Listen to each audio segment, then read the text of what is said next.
In the torchlit halls of Mycenae, where shadows clawed at marble walls like vengeful spirits, Hercules awoke from a crimson haze.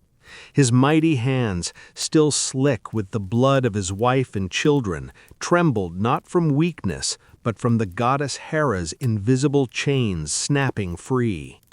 Madness had descended like a storm-dark sky, twisting love into slaughter, his own flesh rent asunder in Hera's divine wrath. Queen of spite, she who despised Zeus's bastard son, had poisoned his mind with serpents of rage. Now, in the echoing silence of aftermath, King Eurystheus cowered behind a bronze urn, his voice a rasp from the gloom. 12 labors, impossible decrees, to cleanse the hero's soul or shatter it forever. Hercules stood colossal against the flickering flames, his lion-skin cloak yet to be won, muscles forged in Olympus's fire now bound to mortal penance. The first trial loomed in Nemea's thorn-choked wilds, a lion of impenetrable hide, spawn of Typhon, whose roar split oaks and whose jaws crushed heroes like dry leaves. No blade pierced its golden pelt, arrows glanced harmlessly. Hercules tracked it through sacred groves, where moonlight bled silver, his club of olive wood heavy as fate. The beast lunged from long shadows, claws raking stone. He met it bare-handed, wrestling its thrashing bulk, fingers crushing windpipe until breath failed. Strangling the invincible, he tore its hide with its own claws, a trophy that would cloak him eternally, impervious to steel. Eurystheus quailed at the sight, hiding deeper in his halls. But Hera's malice coiled tighter. The Lernaean Hydra rose from black marshes, 9 heads spewing venom that withered flesh to bone, its immortal core regrowing severed necks like weeds in sacred soil. Hercules descended into the fen's silent ruins, nephew Iolaus bearing torches against the miasma. Arrows dipped in bile flew true, 1 head fell, 2 sprouted in rage. He shattered skulls with club strokes, commanding Iolaus to cauterize stumps with blazing brands. The final head, immortal guardian, he buried beneath a boulder, its poison now anointing his shafts for wars unborn. Yet Eurystheus deemed aid betrayal, new trials birthed from technical spite. The golden hind of Cerynea, swift as storm winds, sacred to Artemis, darted through mist-veiled mountains for a year under Hercules' pursuit. No kill, only capture alive.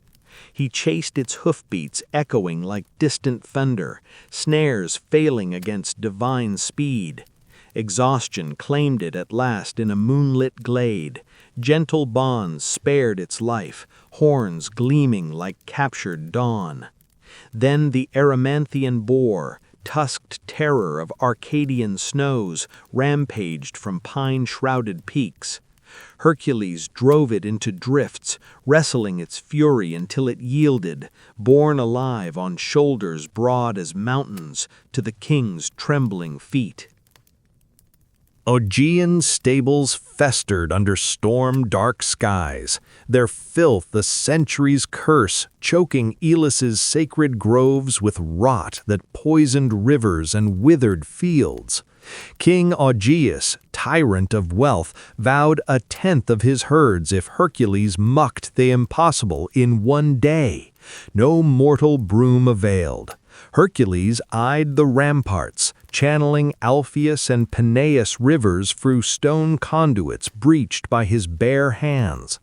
Torrents roared like vengeful gods, scouring manure to sea in hours, leaving marble clean as dawn.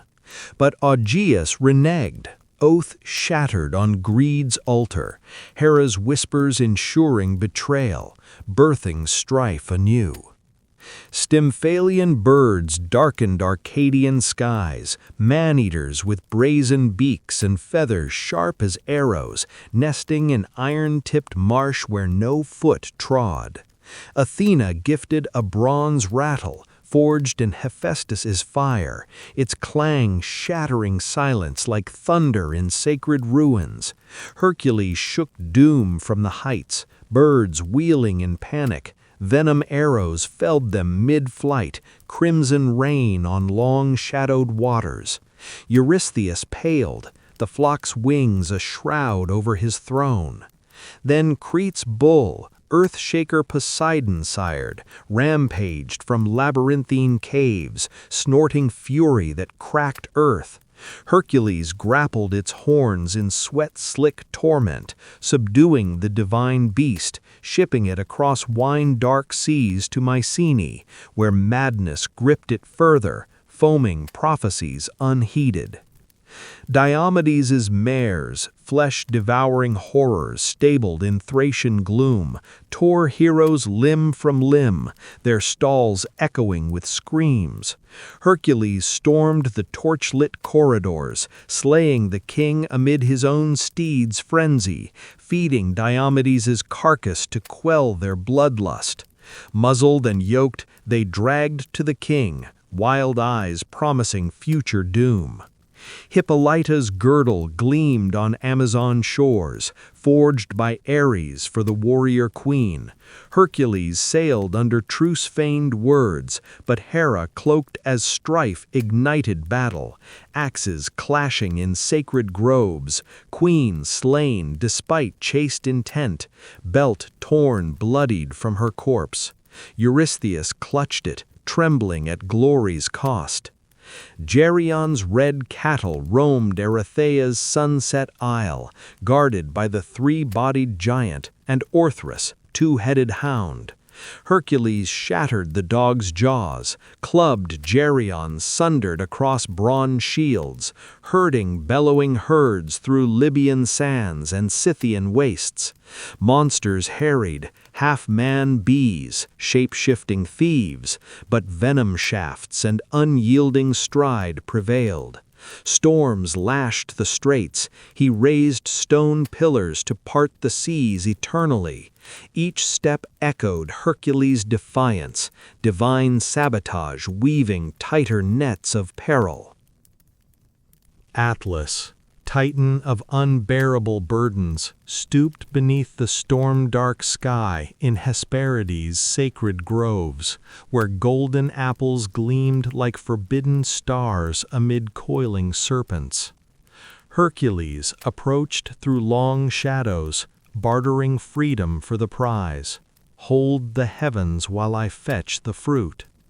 Muscles straining against cosmic weight, celestial vault prushing like divine judgment, he endured as Atlas plucked the bounty, only for trickery to rebound, Titan refusing release.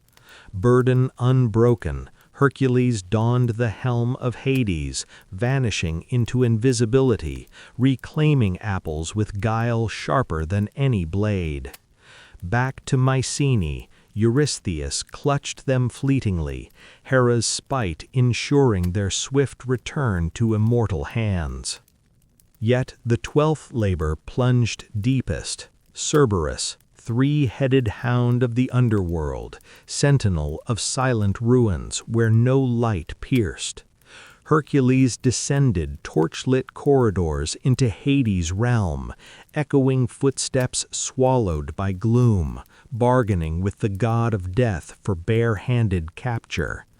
Chains of adamant ready, he wrestled the beast amid shades' wails, fangs gnashing bone, serpent tail lashing, eyes aflame with nether fury.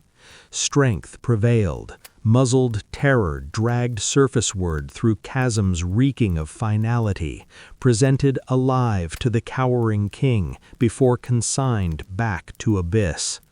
12 impossibilities forged in blood and cunning, labors sealed, not by mercy, but inexorable will bending fate itself. In the hush of completion, Hercules stands colossal amid marble ruins, labors etched eternal on his lion-clad form. Yet victory's shadow lingers. Hera's madness birthed this path, a mortal's frailty twisted by divine grudge into godlike penance. Each beast slain, each trial conquered, exacted irreversible toll. Families lost, allies betrayed, landscapes scarred by heroic wrath. Fate's chains bound not just Hercules, but all who defy the gods' caprice. Doubt's whisper, once indulged, unleashes tempests no labor redeems. Human weakness, that fragile spark amid Olympus's thunder, births monsters greater than any Hydra. The unquenchable thirst for atonement in a cosmos indifferent to striving.